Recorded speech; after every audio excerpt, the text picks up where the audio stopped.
ఈ రోజు ఈ వీడియోలో మనకి స్టేట్ వేరియబుల్ అనేది చేంజ్ అవుతుంది కదా. చేంజ్ అయినప్పుడు సో పేరెంట్ చైల్డ్ కాంపోనెంట్ అనేది ఏ విధంగా రీరెండర్ అవుతుంది, ఆ రీరెండర్ అయ్యేది ఏ విధంగా కంట్రోల్ చేయొచ్చు అని తెలుసుకుందాము. సో ఇప్పుడు నేను ఇక్కడ 2 కాంపోనెంట్స్ అనేది క్రియేట్ చేశాను. సో ఒకటోది వచ్చి పేరెంట్ కాంపోనెంట్, రెండోది వచ్చి చైల్డ్ కాంపోనెంట్. సో ఇక్కడ మనకి పేరెంట్ కాంపోనెంట్ అనేది ఉంది కదా. సో ఈ పేరెంట్ కాంపోనెంట్ లో నేను ఒక స్టేట్ వేరియబుల్ అనేది క్రియేట్ చేశాను. సో ఇక్కడ చూసుకున్నట్టయితే మనకి స్టేట్ వేరియబుల్ అనేది ఇక్కడ ఉంది. సో ఆ తర్వాత ఇక్కడ స్టేట్ అనేది ఇంక్రిమెంట్ చేసేదానికి అనేది సో ఈ యొక్క ఫంక్షన్ అనేది వాడాను. సో ఇక్కడ పేరెంట్ కాంపోనెంట్ అనేది ఉంది కదా, ఈ పేరెంట్ కాంపోనెంట్ లో ఈ యొక్క ఫంక్షన్ అనేది కాల్ చేస్తున్నాను.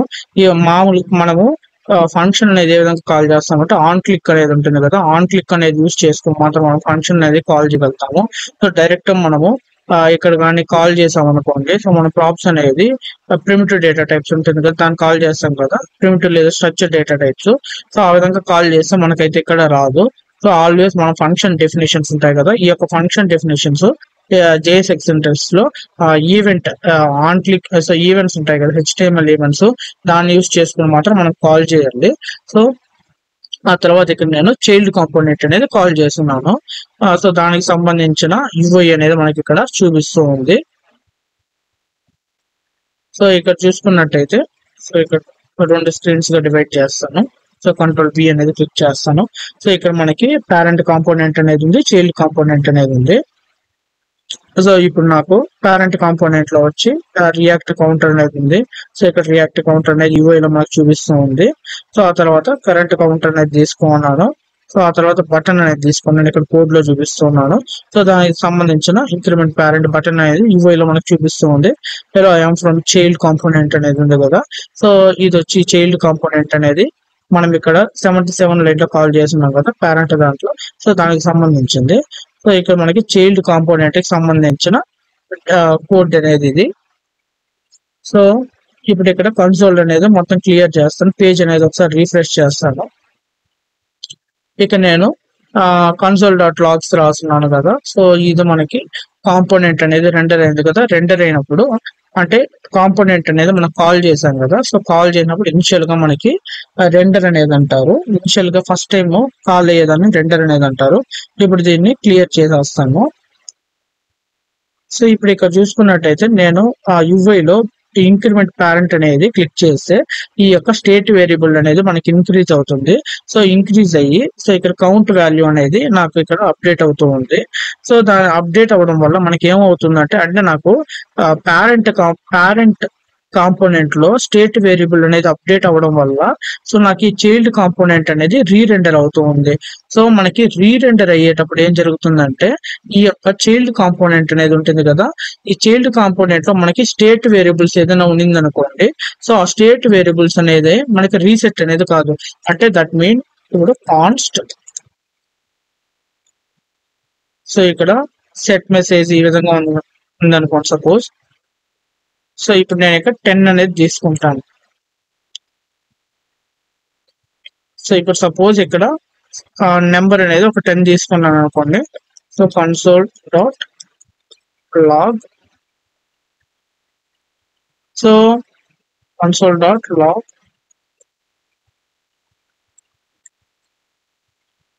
మనకి ఇక్కడ మెసేజ్ అనేది ఉంది కదా. సో మనకి ఏమవుతుందంటే ఈ 10 అనేది మనకి ఇక్కడ ప్రింట్ అవడం అనేది జరుగుతుంది. సో మనకి రీసెట్ అనేది అంటారు కదా, ఆ రీసెట్ అనేది ఏమంటే ఇనిషియల్ గా మనకి ఇది ఏదైతే వాల్యూ అనేది మెమొరీ లొకేషన్ పేజ్ అనేది కాల్ అయినప్పుడు కలిగి ఉందో సో దాన్ని చూపించడమే రీసెట్ అంటారు. రీసెట్ అంటే డిఫాల్ట్ వాల్యూని షో చేయడం. సో మనకి ఇన్ కేస్ ఇది యూజ్ స్టేట్ ద్వారా ఫస్ట్ టైం 10 ఉంది, మళ్ళీ ఫంక్షన్ అనేది కాల్ చేసినప్పుడు 20 వచ్చింది అనుకోండి. సో ఆ 20 అనేది హోల్డ్ చేసుకుంటుంది. కాంపోనెంట్ అనేది మనకి రీరెండర్ అవుతుంది కదా.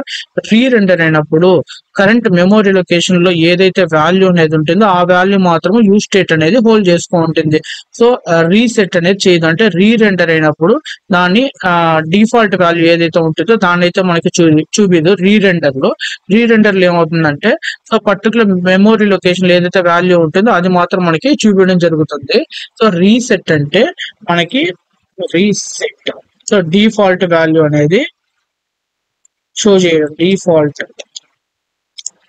సో డిఫాల్ట్ వాల్యూ అనేది షో చేయడము రీసెట్ అనేది. అదే రీరెండర్ అయితే కరెంట్ మెమొరీ లొకేషన్ లో ఏదైతే వాల్యూ అనేది ఉందో సో దాన్ని చూపించడము రీరెండర్.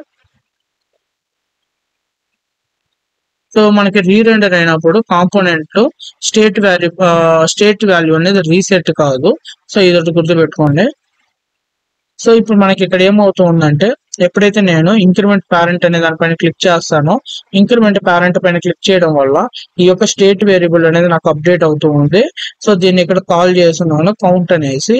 సో ఈ యొక్క స్టేట్ వేరియబుల్ అనేది మనకి ఇక్కడ అప్డేట్ అయ్యేది ఇక్కడ చూపిస్తూ ఉన్నాడండి. సో 1 2 3 అనేది ఎప్పుడైతే మనకి స్టేట్ వేరియబుల్ అనేది ఇంక్రీజ్ అవుతూ ఉందో సో స్టేట్ వేరియబుల్ అనేది చేంజ్ అవుతూ ఉందో పేరెంట్ కాంపోనెంట్ లో ఈ యొక్క చైల్డ్ కాంపోనెంట్ లో రీరెండర్ అవుతూ ఉంది. సో రీరెండర్ అవడం వల్ల మనకి పర్ఫార్మెన్స్ ఇష్యూ అనేది వస్తుంది. సో ఈ రీరెండర్ అంటే మనకి పేరెంట్ కాంపోనెంట్ ఉంటుంది కదా, పేరెంట్ కాంపోనెంట్ లోని చైల్డ్ వాల్యూస్ అనేది పేరెంట్ కాంపోనెంట్ లోని స్టేట్ వాల్యూస్ అనేది చేంజ్ అవడం వల్ల ఈ యొక్క చైల్డ్ కాంపోనెంట్ అనేది రీరెండర్ అవుతుంది కదా. దీన్ని అవాయిడ్ చేయడానికి మనం ఏం చేస్తామంటే చైల్డ్ కాంపోనెంట్స్ కి యూజ్ మెమో అనేసి ఇస్తాము ఎక్స్పోర్ట్ చేసేటప్పుడు. సో ఇక్కడ నేను ఎక్స్పోర్ట్ డిఫాల్ట్ చైల్డ్ అనేది తీసుకున్నాను కదా, దీన్ని కమెంట్ చేస్తాను. సో మనం చైల్డ్ కాంపోనెంట్స్ ఏదైతే కాల్ చేస్తామో రియాక్ట్ డాట్ మెమో అనేది ప్రొవైడ్ చేస్తాము. ఈ రియాక్ట్ డాట్ మెమో లోపల చైల్డ్ అనే కాంపోనెంట్ అనేది ఏదైతే కాంపోనెంట్ అనేది మనం ఇక్కడ క్రియేట్ చేసి ఉంటామో ఆ కాంపోనెంట్ ని ఇక్కడ ఈ యొక్క ఫ్లవర్ బ్రాకెట్స్ లో ఇస్తాము. సో దీనివల్ల మనకి ఏమవుతుందంటే ఎప్పుడైతే ఒక పేరెంట్ లో స్టేట్ వేరియబుల్ చేంజ్ అవుతుందో అప్పుడు మనకి ఈ యొక్క చైల్డ్ కాంపోనెంట్ అనేది రీరెండర్ అనేది కాదు అన్నెసెసరీగా. సో ఇప్పుడు ఇంక్రిమెంట్ పేరెంట్ అనే దానిపైన క్లిక్ చేస్తాను. ఇప్పుడు మనకి రీరెండర్ అనేది కాలేదు, ఎందుకంటే మనము ఈ యొక్క చైల్డ్ కాంపోనెంట్ ని రియాక్ట్ డాట్ మెమోతో మనము వ్రాప్ చేసాం. ఇన్ కేసు నేను రియాక్ట్ డాట్ మెమో అనేది కమెంట్ చేసేస్తాను. సో నార్మల్ గా ఎక్స్పోర్ట్ చేశాను. సో ఇప్పుడు మన కాంపోనెంట్ అనేది రీరెండర్ అవడం జరుగుతూ ఉంది. సో మనకి స్టేట్ వాల్యూ అనేది అప్డేట్ అవుతుంది కదా, ఈ స్టేట్ వాల్యూ అనేది అప్డేట్ అయినప్పుడు కాంపోనెంట్ అనేది రీరెండర్ కాకూడదంటే అంటే చైల్డ్ కాంపోనెంట్స్ అనేది రీరెండర్ కాకూడదు అనుకుంటే రియాక్ట్ డాట్ మెమోలో మనం వ్రాప్ చేస్తాము.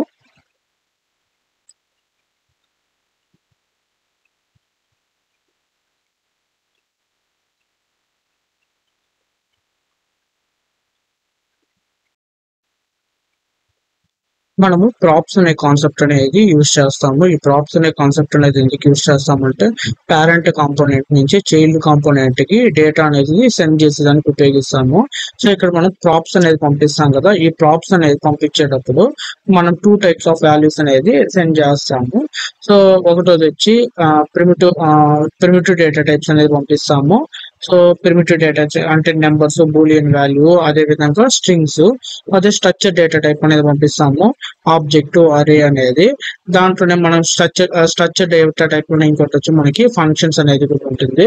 సో ఈ స్ట్రక్చర్ డేటా టైప్ అరే గానీ లేదంటే ఆబ్జెక్ట్ కానీ లేదంటే ఫంక్షన్ డెఫినేషన్ అనేది ఉంటుంది కదా. సో ఫంక్షన్ డెఫినేషన్ అనేది మనం ఈ విధంగా రిప్రజెంట్ చేస్తాము. సో ఈ 3 అనేది మనకి ఏమవుతుందంటే రెఫరెన్సెస్ అనేది కలిగి ఉంటుంది. సో ఈ రెఫరెన్సెస్ అనేది ఏ విధంగా వర్క్ అవుతుంది, అదే విధంగా ప్రిమిటివ్ డేటా టైప్స్ అనేది ఏ విధంగా వర్క్ అవుతుంది, ఈ ప్రాప్స్ అనేది సెండ్ చేసేటప్పుడు రీరెండర్ అనేది ఏ విధంగా వర్క్ అవుతుంది అనేసి చెక్ చేద్దాము. సో ఇప్పుడు నేను ఇక్కడ ప్రాప్స్ అనేది పంపిస్తాను. ఈ ప్రాప్స్ అనేది సెండ్ చేసేటప్పుడు ఇక్కడ ఈ చైల్డ్ అనేది ఉంటుంది కదా, ఈ చైల్డ్ కాంపోనెంట్ ఏ ప్రాప్స్ అనేది అలో చేస్తుందని తెలుసుకోవాలి. సో ఆల్వేస్ మనకి ఇప్పుడు ఈక్వల్ టు సింబల్ ఉంది అనుకోండి. సో ఈ ప్రాప్స్ అనే దానికి మనం ఈక్వల్ టు సింబల్ అనేది యూజ్ చేసి కీ వాల్యూ అనే పేరు లాగా సెండ్ చేస్తాము.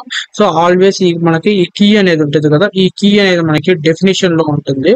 సో ఈ డెఫినేషన్ లో ఏదైతే కీ ఉంటుందో మనం దాన్ని మాత్రమే యూజ్ చేయాలి. లేదంటే మనకి ఇన్ కేస్ ఇప్పుడు మనకి ఇక్కడ డెఫినేషన్ లో ఏదైతే ప్రాప్స్ అనేది ఉంటుందో ఆ ప్రాప్ కి కానీ లేకుండా మనం కానీ వాడితే మనకి అన్డిఫైన్డ్ అనేది రావడం జరుగుతుంది. సో ఇక్కడ మనకి ఏదైతే కీస్ అనేది ఉంటాయో ఆ కీస్ మాత్రం వాడాలి. సో ఇప్పుడు నేను ఇక్కడ కౌంట్ వాల్యూ అనేది ఉంది కదా, సో ఈ కౌంట్ వాల్యూ అనేది తీసుకుంటాము. సో ఇక్కడ మనకి ఉంది ఇక్కడ చైల్డ్ అనేది ఉంది కదా, సో ఇది వచ్చి కాంపోనెంట్. సో కాంపోనెంట్ మనకు ఆల్వేస్ క్యాప్స్ లెటర్స్ లో స్టార్ట్ అవుతుంది. ఒక కాంపోనెంట్ కి ప్రాప్ అనేది కీ వాల్యూ పేరు లాగా మనం సెండ్ చేస్తాము. సో దీనికి వచ్చి నేను కౌంట్ అనేది కౌంట్ అనే వేరియబుల్ అనేది అసైన్ చేస్తూ ఉన్నాను. సో ఇప్పుడు మనకు ఒక ఈక్వల్ టు ఉంది అనుకోండి, ఈక్వల్ టు లెఫ్ట్ అదే విధంగా రైట్ సైడ్ అనేది ఉంటుంది ప్రాప్ సెండ్ చేసేదానికి. ఈక్వల్ టు రైట్ సైడ్ మనకి ఏదైతే వేరియబుల్ నేమ్ అనేది ఉంటుందో, సో దీన్ని ఇక్కడ మనము ఈ యొక్క కాంపోనెంట్ లో డిఫైన్ చేస్తుంటాం. ఈక్వల్ టు రైట్ సైడ్ అనేది రీడ్ చేయడం అనేది, సో డేటా అనేది మనము ఈ యొక్క టాప్ లెవెల్లో రీడ్ చేస్తాం. ఇక్కడ ఏదైతే రైట్ సైడ్ చేసుకుంటామో దీని యొక్క టాప్ లెవెల్లో మనం రీడ్ చేస్తుంటాం, అంటే డిఫైన్ చేస్తుంటాము. సో ఆల్వేస్ మనకి ఈక్వల్ టు లెఫ్ట్ సైడ్ ఏదైతే కీ తీసుకుంటామో ఆ కీ అనేది 100% ఈ యొక్క కాంపోనెంట్ నేమ్ ఏదైతే ఉంటుందో దాని యొక్క ప్రాప్ డెఫినేషన్ లో ఉండాలి. అప్పుడు మాత్రం మనకి యాక్సెప్ట్ చేస్తుంది. లేదంటే మనకి ఈ యొక్క కౌంట్ వాల్యూ అనే దానికి వాల్యూ అనేది వెళ్తుంది కానీ సో మనకి ఈ యొక్క డెఫినేషన్ లో అనేది మనకి చూపించదు. సపోజ్ ఇప్పుడు నేను ఇక్కడ కౌంట్ వాల్యూ అనేది తీసుకున్నాను కదా. సో ఇప్పుడు కన్సోల్ డాట్ లాగ్ అనేది చేద్దాము. సో కన్సోల్ డాట్ లాగ్ దీన్ని రిమూవ్ చేసేస్తాము. సో ఒకసారి రిఫ్రెష్ చేద్దాం. సో మనకి ఇనిషియల్ గా 0 అనేది ఉంది. సో ఇప్పుడు నేను ఇక్కడ ఇంక్రిమెంట్ పేరెంట్ అనే దానిపైన క్లిక్ చేస్తే సో ఇక్కడ చూసుకున్నట్టయితే మనకి ఇంక్రీజ్ అనేది అవడం జరుగుతూ ఉంది. సో ఇన్ కేస్ ఇక్కడ పేరెంట్ అనేది ఉంది కదా, ఈ పేరెంట్ లో వచ్చి నేను 1 అనేది తీసుకుంటాను. సో కౌంట్ వాల్యూ 1 అనేది ఉంది కదా. సో ఇక్కడ మనకి అన్డిఫైన్ అనేది ఇప్పుడు దీనికి ఇక్కడ స్ట్రింగ్ కోడ్స్ అనేది ఇస్తాను కౌంట్ వాల్యూ. సో ఒకసారి రిఫ్రెష్ చేద్దాము. సో ఇప్పుడు చూసుకున్నట్టయితే కౌంట్ వాల్యూ అనేది అన్డిఫైన్ అనేది వస్తుంది. అంటే అన్డిఫైన్ అనేది ఎప్పుడు వస్తుందంటే ఒక వేరియబుల్ అనేది మనం డిక్లేర్ చేస్తున్నాము, దానికి ఎటువంటి వాల్యూ అనేది అసైన్ చేయలేదు అనేసి. కానీ మనం ఇక్కడ ఏమనుకుంటున్నాము, ఈ చైల్డ్ కాంపోనెంట్ ఇక్కడ కాంపోనెంట్ అనేది కాల్ చేసినప్పుడు వాల్యూ అనేది నేను సెండ్ చేస్తున్నాను. కానీ దేనికి సెండ్ చేస్తున్నాను, కౌంట్ వాల్యూ 1 అనే నేమ్ కానీ సెండ్ చేస్తున్నాను. సో ఈ యొక్క left side equal to left side కి ఏదైతే కీ అనేది ఉంటుందో సో ఆ కీ అనేది ఇక్కడ లేదు మనకి. సో దానికనేసి మనకి అన్డిఫైన్ అనేది వస్తుంది. సో ఆల్వేస్ మనకి ఈ యొక్క లెఫ్ట్ సైడ్ ఏదైతే ప్రాప్ నేమ్స్ ఉంటాయి, ఈ ప్రాప్ నేమ్స్ అనేది ఈ చైల్డ్ కాంపోనెంట్ ప్రాప్ డెఫినిషన్ లో ఉండాలి. సో అవి మాత్రం మనం తీసుకోవాలి.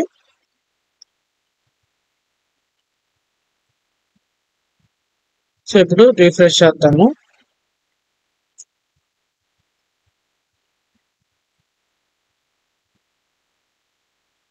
సో ఇప్పుడు నాకు ఇక్కడ ఏమవుతుందంటే, సో ఎప్పుడైతే నేను ఈ ఇంక్రిమెంట్ పేరెంట్ అనే దానిపైన క్లిక్ చేస్తానో సో క్లిక్ చేసినప్పుడు మనకి ఏమవుతుందంటే ఈ యొక్క ఇక్కడ మనం ఏదైతే వాల్యూ తీసుకున్నామో కౌంట్ వాల్యూ అనేది ఉంది కదా, సో ఈ యొక్క చైల్డ్ కాంపోనెంట్ కి మనం వాల్యూ అనేది సెండ్ చేస్తూ ఉన్నాము. సో మనకి పేరెంట్ కాంపోనెంట్ అనేది చేంజ్ అయినప్పుడు చైల్డ్ కాంపోనెంట్ అనేది రీరెండర్ అవుతూ ఉంది. ఇక్కడ చూసుకున్నట్టయితే ఇక్కడ కన్సోల్స్ అనేది ప్రింట్ అవుతూ ఉంది. ఎందుకు ప్రింట్ అవుతూ ఉందంటే ఇక్కడ మనం ప్రాప్ కి ఏదైతే వాల్యూ అనేది సెండ్ చేసామో ఆ వాల్యూ అనేది చేంజ్ అవ్వడం వల్ల మనకి ఈ యొక్క కాంపోనెంట్ అనేది రీరెండర్ అవుతుంది. రీరెండర్ అయ్యి పర్టికులర్ కౌంట్ వాల్యూ ఎక్కడైతే మనం కాల్ చేసి ఉంటామో ఈ యొక్క డెఫినేషన్ లో దీనికి వాల్యూ అనేది సెండ్ అవుతుంది. ఈ వాల్యూ అనేది సో మనకి ఇక్కడ HTML ఎక్కడైతే కాల్ చేసామో అక్కడ మనకి అప్డేట్ అవ్వడం అనేది జరుగుతుంది.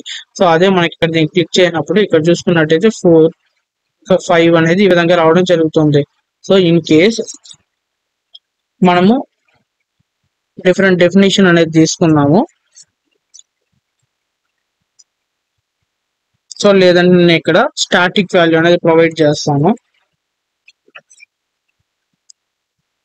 So refresh. సో ఇప్పుడు నేను దీనిపైన ఇంక్రిమెంట్ పేరెంట్ అనే దానిపైన క్లిక్ చేస్తాను. సో ఇక్కడ మనకి స్టేట్ వాల్యూ అనేది చేంజ్ కాలేదు. ఇక్కడ మనకి చైల్డ్ కాంపోనెంట్ ప్రాప్ అనేది ఉంది కదా, దీనికి ఏదైతే వాల్యూ అనేది సెండ్ చేసామో మనకి అది చేంజ్ అనేది కాలేదు. సో కాబట్టి మనకి కాంపోనెంట్ అనేది రీరెండర్ అనేది అవ్వలేదు. ఇన్ కేసు మనకి కాంపోనెంట్ పంపించే ప్రాప్ వాల్యూ కానీ చేంజ్ అయితే మనకి కాంపోనెంట్ అనేది చైల్డ్ కాంపోనెంట్ అనేది రీరెండర్ అవుతుంది, లేదంటే మనకి కాదు. సో ఇప్పుడు ఇక్కడ మనం ఏం చేసాము, స్టాటిక్ వాల్యూ అనేది పంపించాము, స్టేట్ వాల్యూ అనేది పంపించాము. సో స్టేట్ అనేది స్టేట్ వాల్యూ చేంజ్ అయినప్పుడు దాని యొక్క ప్రాప్ వాల్యూ అనేది చేంజ్ అవుతుంది. సో అప్పుడు మనకి కాంపోనెంట్ అనేది రీరెండర్ అవుతుంది. ఇన్ కేసు మనకి వాల్యూ కానీ చేంజ్ కానీ కాకపోతే ఈ చైల్డ్ కాంపోనెంట్ అనేది మనకి రీరెండర్ కాలేదు. సో ఇప్పుడు నేను ఇన్స్టెడ్ ఆఫ్ ఇప్పుడు మన ప్రాప్స్ కి ఫంక్షన్స్ పంపిద్దాము.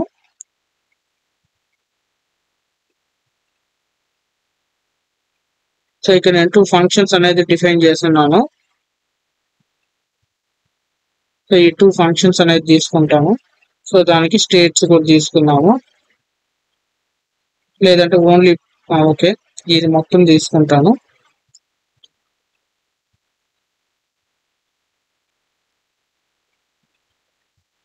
సో అందుకని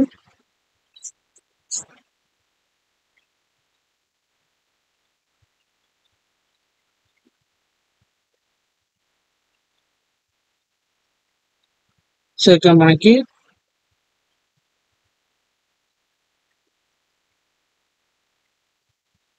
క్లిక్ 1 క్లిక్ 2 ఈ ఫంక్షన్ డెఫినేషన్స్ అనేది నేను సెండ్ చేస్తాను.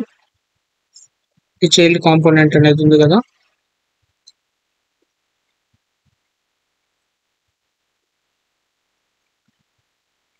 సో మనకి ఇనిషియల్ గా అనేది మనకి ఈ విధంగా ఉంది.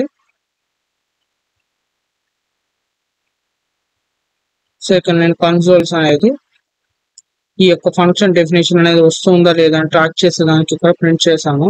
సో దీన్ని కమెంట్ చేసేస్తాను. సో మనకి ఇప్పుడు జస్ట్ దీని కమెంట్ చేసేద్దాం. సో చైల్డ్ కాంపోనెంట్ రెండర్ అనేది ఉంది. సో ఇప్పుడు నేను ఇక్కడ ఈ యొక్క చైల్డ్ కాంపోనెంట్ కి 2 ఫంక్షన్స్ అనేది సెండ్ చేసాం, ఫంక్షన్ డెఫినేషన్స్ అనేది సెండ్ చేస్తున్నాను. దీన్ని కాల్ చేయలేదు.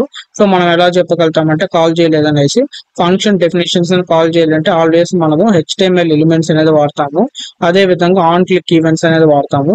సో ఇక్కడ మనం చూసుకున్నట్టయితే కాంపోనెంట్ అనే దానికి నేను సెండ్ చేస్తున్నాను ఫంక్షన్ డెఫినేషన్స్, ఎటువంటి ఆన్ క్లిక్స్ అనేది వాడలేదు. సో ఇక్కడ మనం ప్రాప్స్ లాగా పంపిస్తూ ఉన్నాము. సో ఇక్కడ అయితే మనం కాల్ చేయలేదు. సో ఇక్కడ మన చైల్డ్ కాంపోనెంట్ లో ఈ యొక్క ఫంక్షన్స్ ని కాల్ చేస్తున్నాం through the on click. HTML use చేసుకుని HTML ఈవెంట్స్ ద్వారా మనం ఫంక్షన్ డెఫినేషన్స్ ఏదైతే ప్రాప్స్ లాగా సెండ్ చేస్తున్నామో దాన్ని కాల్ చేస్తూ ఉన్నాము. సో ఇప్పుడు కౌంట్ 1 కౌంట్ 2 అనేది తీసుకున్నాం కదా. సో ఇప్పుడు ఇక్కడ నేను పేరెంట్ కాంపోనెంట్ పైన క్లిక్ చేస్తాను. ఇక్కడ ఇంక్రిమెంట్ పేరెంట్ అనేది ఉంది కదా, దీనిపైన క్లిక్ చేస్తాను. సో ఇంక్రిమెంట్ పేరెంట్ కాంపోనెంట్ పైన క్లిక్ చేస్తే నాకు స్టేట్ అనేది అప్డేట్ అవుతుంది. సో స్టేట్ అనేది అప్డేట్ అయినప్పుడు నాకు ఈ యొక్క కౌంట్ వాల్యూ అనేది ఉంది కదా, ఇక్కడ మనం స్టాటిక్ పంపించాము. సో ఇక్కడ ఫంక్షన్స్ వాల్యూ అనేది కూడా మనకి ఎటువంటిది చేంజ్ కాలేదు, కానీ కాంపోనెంట్ అనేది ఎందుకు రీరెండర్ అవుతా ఉందంటే ఎప్పుడైతే మనకి స్టేట్ వాల్యూ అనేది పేరెంట్ లో అనేది అప్డేట్ అవుతుందో సో ఈ పేరెంట్ కాంపోనెంట్ అనేది రీరెండర్ అవుతుంది. పేరెంట్ కాంపోనెంట్ అనేది రీరెండర్ అయినప్పుడు ఈ యొక్క ఫంక్షన్ డెఫినేషన్స్ అనేది ఉంటుంది కదా, దాని యొక్క రెఫరెన్సెస్ అనేది మళ్ళీ మనకి రీక్రియేట్ అవుతుంది.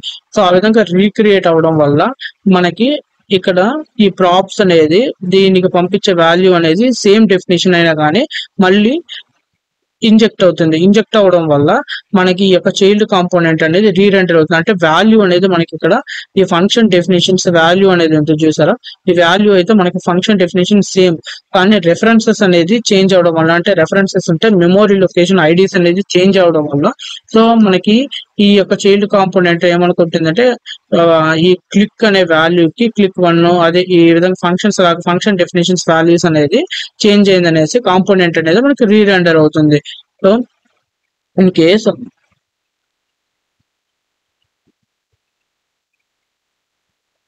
సో ఇప్పుడు నేను ఇప్పుడు స్టేట్ వాల్యూ అనేది అప్డేట్ చేయలేదు ఇలా. సో ఇప్పుడు దీన్ని మొత్తం క్లియర్ చేసేస్తాను. ఇంక్రిమెంట్ పేరెంట్ ఇక్కడ మనకి స్టేట్ వాల్యూ అనేది ఉంటుంది. సో దీన్ని క్లియర్ చేసేస్తాను. ఇంక్రిమెంట్ పేరెంట్ సో మనకి ఇప్పుడు స్టేట్ వాల్యూ అనేది చేంజ్ కాలేదు కాబట్టి కాంపోనెంట్ అనేది రీరెండర్ కాదు, అంటే పేరెంట్ కాంపోనెంట్ అనేది రీరెండర్ కాదు. సో పేరెంట్ కాంపోనెంట్ అనేది రీరెండర్ కానప్పుడు ఈ యొక్క డెఫినేషన్స్ అనేది ఉంటుంది కదా, దీని రెఫరెన్స్ అనేది మనకి రీక్రియేట్ అనేది అవ్వదు.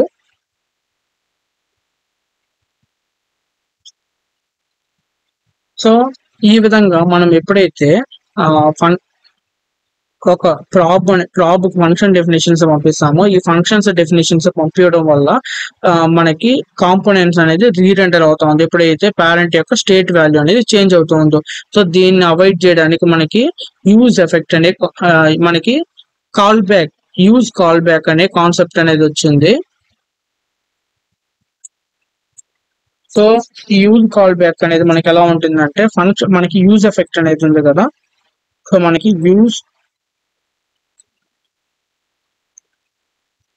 యూజ్ ఎఫెక్ట్ అనేది ఉంది. సో ఈ యూజ్ ఎఫెక్ట్ లో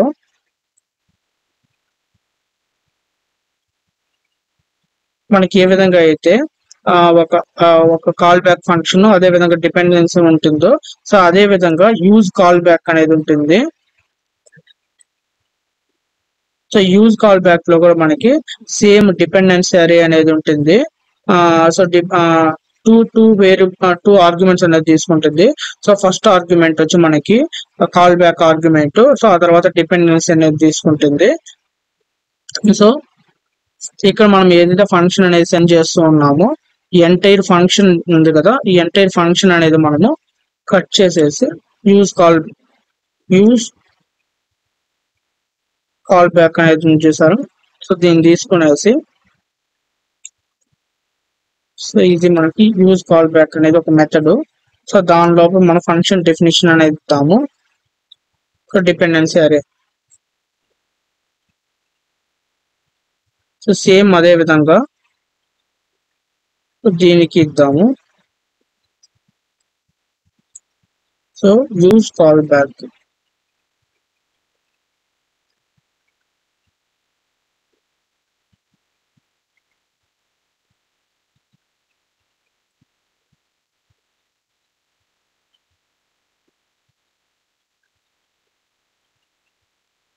సో ఇప్పుడు మనము స్టేట్ వాల్యూ ఇంక్రిమెంట్ పేరెంట్ పైన క్లిక్ చేద్దాము.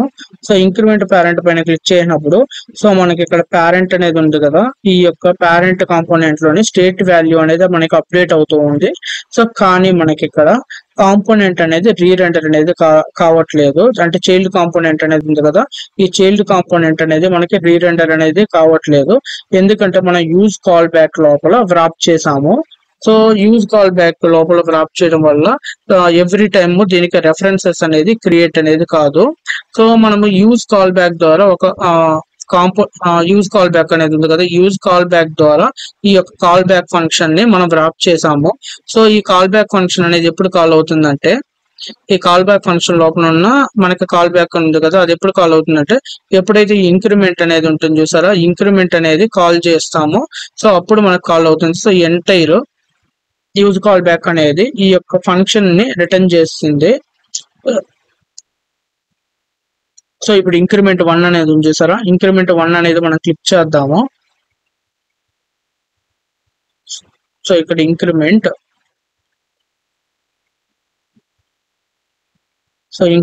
1, ఇంక్రిమెంట్ 2. సో ఇప్పుడు ఇక్కడ డీబగ్గర్ అనేది పాస్ చేస్తాను.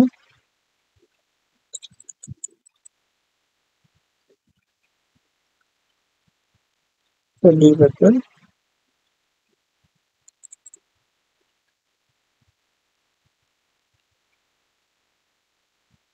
సో ఇప్పుడు దీనిపైన క్లిక్ చేస్తే మనకి డీబగ్గర్ అనేది హిట్ అయితే ఈ పర్టికులర్ ఫంక్షన్ అనేది కాల్ అవుతుంది అనేసి.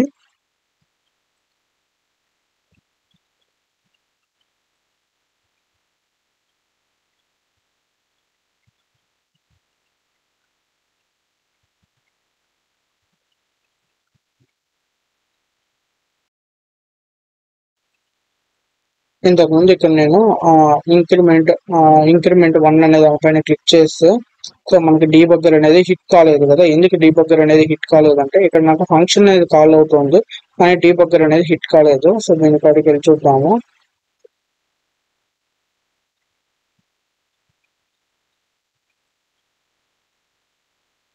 సో ఇక్కడ మనకి కాంపోనెంట్ అనేది రీరెండర్ అనేది ఒకతో దీనిపైన క్లిక్ చేసినప్పుడు ఇక్కడ మనకి సెట్ స్టేట్ అనేది ఉంది కదా, దీని వాల్యూ అనేది మనం ఇక్కడ ఇంక్రీజ్ అనేది చేయలేదు. ఇన్ కేసు సెట్ కౌంట్ అనేది ఉంది చూసారా, దీన్ని తీసుకుంటాను. సో నేను తీసుకొని ఇక్కడ కౌంట్ ఈ యొక్క ఫంక్షన్ అనేది మనకు కాల్ అయినప్పుడు ఏమవుతుంది, ఈ కౌంట్ వాల్యూ అనేది ఇంక్రీజ్ అవుతుంది. ఇక్కడ దీనిపైన క్లిక్ చేస్తే సో ఇక్కడ మనకి కాంపోనెంట్ అనేది రీరెండర్ అనేది అవుతూ ఉంది. సో ఇంత అంటే ఫంక్షన్ అనేది కాల్ అవుతుంది. ఇంతకుముందు మనకి ఇక్కడ ఫంక్షన్ అనేది ఎందుకు కాల్ అయినప్పుడు డీబగ్గర్ అనేది హిట్ కాలేదన్నాను కదా. ఎందుకు డీబగ్గర్ అనేది హిట్ కాలేదంటే ఇక్కడ మనం బ్రేక్ పాయింట్ అనేది డీయాక్టివేట్ చేస్తున్నాము, దీన్ని యాక్టివ్ చేద్దాము. సో ఇప్పుడు దీనిపైన ఇంక్రిమెంట్ అనే దానిపైన క్లిక్ చేస్తే ఇప్పుడు నాకు బ్రేక్ పాయింట్ అనేది యాక్టివ్ అయింది, అంటే ఇక్కడ ఫంక్షన్ అనేది ట్రిగ్గర్ అవుతూ ఉంది.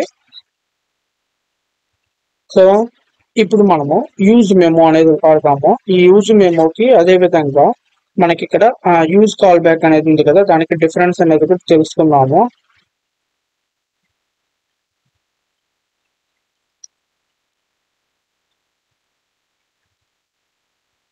సో ఈ యొక్క ఇంక్రిమెంట్ 2 అనేది తీసుకుంటాను. ఇక్కడ పైన ఏదైతే ఉందో యూజ్ కాల్ బ్యాక్ తో దాన్ని కమెంట్ చేసి వస్తాను. సో ఇప్పుడు ఇక్కడ యూజ్ మెమో మనం ఎప్పుడైతే మనం యూజ్ మెమో తీసుకుంటామో యూజ్ మెమో లోపల ఒక కాల్ బ్యాక్ ఫంక్షన్ అనేది తీసుకుంటాము. ఈ యొక్క కాల్ బ్యాక్ ఫంక్షన్ అనేది సో ఈ యొక్క ఫంక్షన్ లోపల సమ్ డేటా ఉంటుంది, అది ఒక వాల్యూ అనేది రిటర్న్ చేస్తుంది. ఇది ఏదైతే వాల్యూ అనేది రిటర్న్ చేస్తుందో ఇది వచ్చి ఈ యొక్క ఇంక్రిమెంట్ అనేది ఉంటుంది చూసారా, దీంట్లో ఇది మనకి స్టోర్ అవడం అనేది జరుగుతుంది. సో ఇప్పుడు ఈ వాల్యూ అనేది మనం చూడాలనుకుంటే ఇప్పుడు ఇక్కడ h1 అనే ట్యాగ్ అనేది తీసుకుంటాను. సో h1 సో ఇంక్రిమెంట్ 2 అనేది కాల్ చేస్తాను.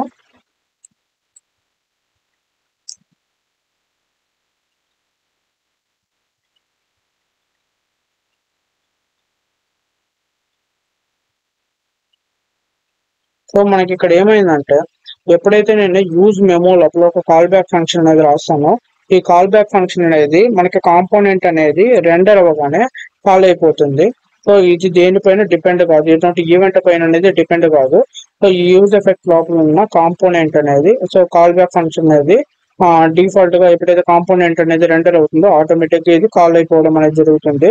అదే మనకి ఇక్కడ యూజ్ కాల్ బ్యాక్ అనేది ఉంది కదా, ఈ యూజ్ కాల్ బ్యాక్ అయితే ఈ యొక్క ఫంక్షన్ అనేది ఈ యొక్క నేమ్ ఇక్కడ ఏదైతే డెఫినేషన్ నేమ్ అనేది ఉంటుందో ఈ నేమ్ అనేది ఒక ఈవెంట్ ద్వారా మనం ట్రిగ్గర్ చేసి అప్పుడు మాత్రం మనకి కాల్ అవుతుంది. సో త్రూ ఇక్కడ యూజ్ కాల్ బ్యాక్ అనేది ఉంది. యూజ్ కాల్ బ్యాక్ లోపల మనం ఒక కాల్ బ్యాక్ ఫంక్షన్ అనేది పాస్ చేస్తున్నాము. ఈ కాల్ బ్యాక్ ఫంక్షన్ అనేది మనకి ట్రిగ్గర్ అవుతుంది. ఎప్పుడు ట్రిగ్గర్ అవుతుందంటే ఈ యొక్క ఫంక్షన్ డెఫినేషన్ ని మనము ఒక ఈవెంట్ ద్వారా ట్రిగ్గర్ చేస్తాము, అప్పుడు మాత్రం మనకి కాల్ అవుతుంది. అదే మనకి యూజ్ మెమో ఏమవుతుందంటే కాంపోనెంట్ అనేది కాల్ అవుతుంది కదా. సో ఇక్కడ మనకి పేజ్ అనేది లోడ్ అవుతుంది కదా, లోడ్ అయినప్పుడు మనకి ఇక్కడ ఈ యొక్క చైల్డ్ కాంపోనెంట్ అనేది ఇనిషియల్ ఫస్ట్ టైం అనేది రెండర్ అవుతుంది. రెండర్ అయినప్పుడు ఈ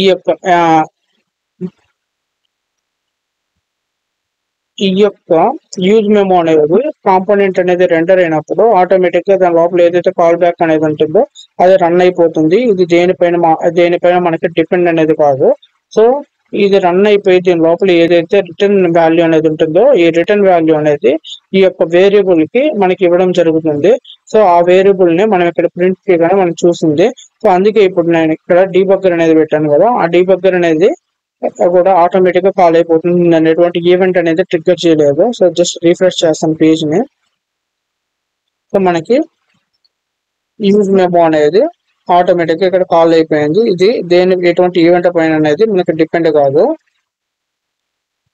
సో మళ్ళీ మనము ఈ సెకండ్ టైం అనేది దీన్ని కాల్ చేసాం అనుకోండి, సో కాల్ అంటే మళ్ళీ మనకి రీరెండర్ అవుతుంది కదా, రీరెండర్ అయినప్పుడు మాత్రం మనకి ఇది కాల్ కాదు. సో రెండర్ అయినప్పుడు మాత్రం మనకి ఇది కాల్ అవుతుంది ఆటోమేటిక్ గా. రీరెండర్ అయినప్పుడు మనకి ఇది కాల్ అనేది కాదు. రీరెండర్ అయినప్పుడు ఆటోమేటిక్ గా ఇది ఎప్పుడు కాల్ అవుతుంది అంటే దీని యొక్క డిపెండెన్సీ వేరియబుల్ కానీ చేంజ్ అయితే అప్పుడు మనకి ఇది ఆటోమేటిక్ గా మళ్ళీ కాల్ అవడం అనేది జరుగుతుంది. సో ఇప్పుడు ఇక్కడ సపోజ్ నేను డిపెండెన్సీ వేరియబుల్ అనేది కౌంట్ 2 అనేది ఇస్తాను. లేదంటే ఇక్కడ కౌంట్ 1 అనేది ఇస్తాను.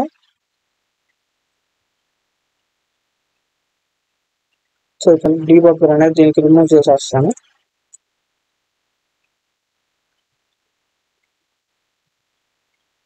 సో ఇప్పుడు నేను కాంపోనెంట్ అనేది రెండర్ చేస్తున్నాను. రెండర్ చేసినప్పుడు మనకు కాల్ అవడం అనేది జరుగుతుంది.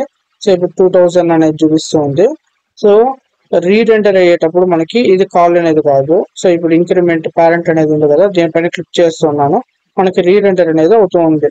సో చైల్డ్ కాంపోనెంట్ అనేది కూడా, సో మనకి చైల్డ్ కాంపోనెంట్ అనేది అంటే పేరెంట్ కాంపోనెంట్ అనేది కాల్ అవుతుంది. కాల్ అయినప్పుడు మనకి ఈ ఎంటైర్ ఫంక్షన్స్ అనేది రీరెండర్ అవుతుంది. అంటే ఇక్కడ యూజ్ మెమో అనేది కూడా మనకి రీరెండర్ అనేది అవుతూ ఉంది. కానీ మనకి యూజ్ మెమో లోపల ఉన్న కాల్ బ్యాక్ ఫంక్షన్ అనేది కాల్ కాదు. ఓన్లీ ఇది రెండర్ టైం మాత్రం మనకు ఆటోమేటిక్ గా కాల్ అవుతుంది. రీరెండర్ టైంలో కూడా ఇది ఆటోమేటిక్ గా కాల్ అవ్వాలంటే ఈ యొక్క డిపెండెన్సీ వేరియబుల్ కానీ చేంజ్ అయితే ఎటువంటి ఈవెంట్ అనేది ట్రిగ్గర్ కాకుండా ఈ డిపెండెన్సీ వేరియబుల్ ద్వారా రీరెండర్ టైంలో ఈ యూజ్ మెమో లోపల ఉన్న ఫంక్షన్ అనేది ట్రిగ్గర్ అయ్యి దాని లోపల ఉన్న కోడ్ అనేది ఎగ్జిక్యూట్ అయ్యి ఏదైతే రిటర్న్ చేస్తుందో దాని ఇంక్రిమెంట్ అనే వేరియబుల్ అనేది ఇవ్వడం జరుగుతుంది. సో ఇప్పుడు ఇంక్రిమెంట్ 1 అనేది ఉంది కదా, దీనిపైన క్లిక్ చేస్తే నాకు ఏమవుతుందంటే ఈ యొక్క సెట్ కౌంట్ 1 అనే ఫంక్షన్ కి వాల్యూ అనేది ట్రిగ్గర్ అవుతుంది. సో దానివల్ల మనకి కౌంట్ 1 అనేది ఉంది కదా, ఈ యొక్క వాల్యూ అనేది చేంజ్ అవుతుంది. చేంజ్ అవడం వల్ల యూజ్ మెమో అనేది హోల్డ్ చేసుకున్న డిపెండెన్సీ వేరియబుల్ అనేది చేంజ్ అవుతుంది. చేంజ్ అవడం వల్ల మనకి యూజ్ మెమో లోపల ఉన్న కాల్ బ్యాక్ ఫంక్షన్ అనేది ఆటోమేటిక్ గా రీరెండర్ అనేది అవడం జరుగుతుంది. ఇప్పుడు ఇంక్రిమెంట్ పైన క్లిక్ చేస్తాను. ఇప్పుడు ఇక్కడ చూసుకున్నట్టయితే మనకి యూజ్ మెమో అనేది ఆటోమేటిక్ గా ట్రిగ్గర్ అయింది. సో ఇక్కడ మనకి ప్లస్ కౌంట్ అనేది పెడతాము.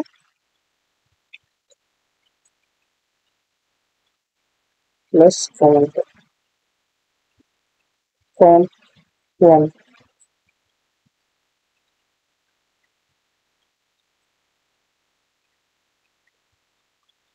ఇప్పుడు కన్సోల్ అనేది క్లియర్ చేస్తాను. ఇంక్రిమెంట్ పైన క్లిక్ చేస్తే ఇక్కడ మనం చూసుకున్నట్టయితే చేంజ్ అవడం అనేది జరిగింది. సో ఈ విధంగా మనకి యూజ్ మెమో అనేది రెండర్ అవుతుంది కదా, రెండర్ అయినప్పుడు దాని లోపల ఉన్న కాల్ బ్యాక్ ఫంక్షన్ అనేది ఆటోమేటిక్ గా కాల్ అవుతుంది. రీరెండర్ అయినప్పుడు మనకి ఇది కాల్ కాదు, దాని యొక్క డిపెండెన్సీ వేరియబుల్ అనేది చేంజ్ అయితే తప్ప మనకి ఇది మళ్ళీ ఈ యొక్క ఫంక్షన్ అనేది కాల్ కాదు.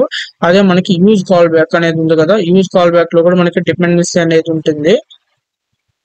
ఈ యూజ్ కాల్ బ్యాక్ అనేది మనకి ఎలా కాల్ అవుతుందంటే దీని యొక్క డిపెండెన్సీ వేరియబుల్ అని చూసారా, ఈ డిపెండెన్సీ వేరియబుల్ అనేది మనకి చేంజ్ అవ్వాలి. ఈ డిపెండెన్సీ వేరియబుల్ ఉంది కదా, ఈ యొక్క వేరియబుల్ ని మన ఈవెంట్ ద్వారా ట్రిగ్గర్ చేయాలి. అప్పుడు మాత్రం మనకి యూజ్ కాల్ బ్యాక్ ఫంక్షన్ అనేది మనకి ట్రిగ్గర్ అవుతుంది, లేదంటే మనకి ట్రిగ్గర్ కాదు. సో ఇదే దీని యొక్క డిఫరెన్స్. యూజ్ కాల్ బ్యాక్ అనేది ఈవెంట్ పైన, కాల్ అవ్వాలంటే ఈవెంట్ పైన డిపెండ్ అవుతుంది. యూజ్ మెమో అనేది ఎటువంటి ఈవెంట్ పైన అనేది మనకి డిపెండ్ కాదు.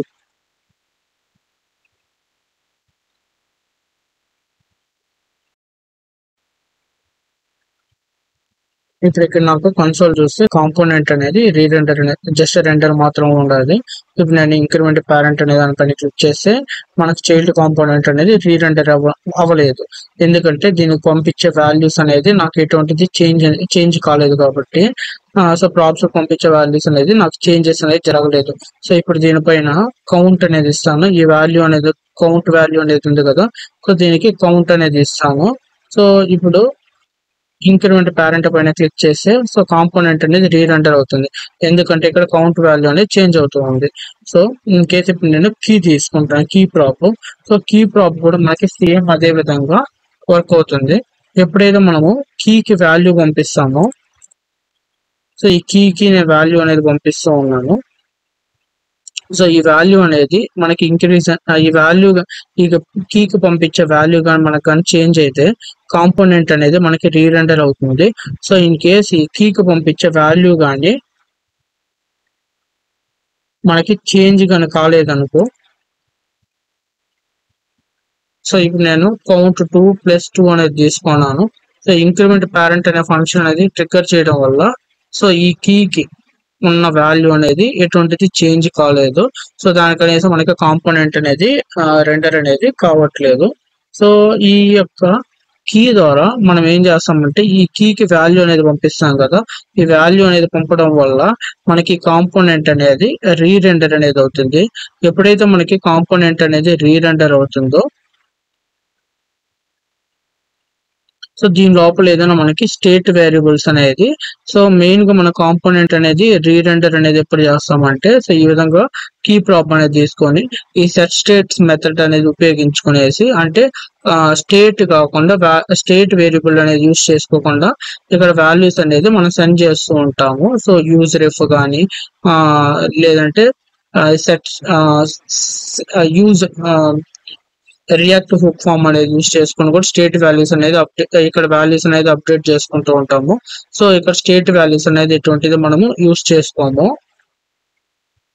సో అప్పుడు మనము ఈ యొక్క కరెంట్ ఈ యొక్క ప్రాబ్ ఏదైతే కరెంట్ వాల్యూ అనేది హోల్డ్ చేసుకుంటుందో దాన్ని చూపించడానికి మనం ఏం చేస్తామంటే కాంపోనెంట్ అనేది రీరెండర్ చేయాలి. సో ఈ కాంపోనెంట్ అనేది రీరెండర్ చేయడానికి రీరెండర్ చేసి కరెంట్ మెమొరీ లొకేషన్ లో ఏదైతే వాల్యూ ఉందో సో దాన్ని డిస్ప్లే చేయడానికి మనం ఏం చేస్తామంటే ఈ విధంగా కీకి వాల్యూ అనేది సెండ్ చేస్తాం, వాల్యూ అనేది చేంజ్ చేసేలాగా చేస్తాము.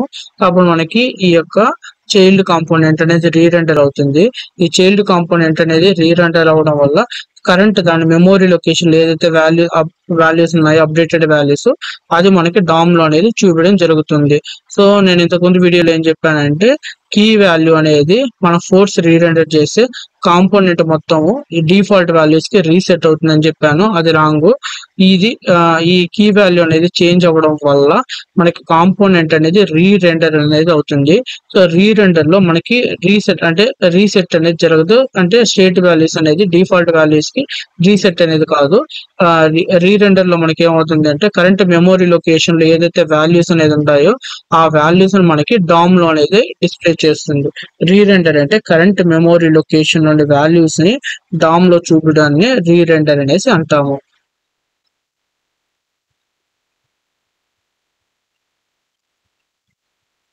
రీరెండర్ మీన్స్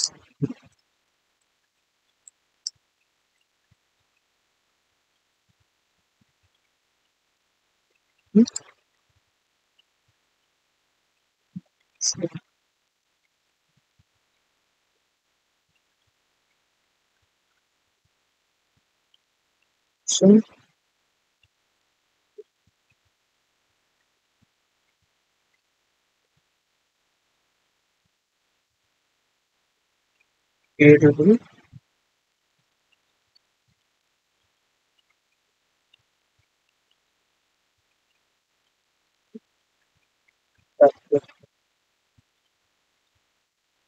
ఇది మనకి రీరెండర్ అంటే కరెంట్ మెమొరీ లొకేషన్ లో ఏదైతే వాల్యూ అనేది హోల్డ్ లో ఉందో వేరియబుల్ లో కానీ ప్రాప్ లో కానీ దాన్ని డాక్యుమెంట్ లో చూపించడం రీరెండర్ అనేసి అంటాము.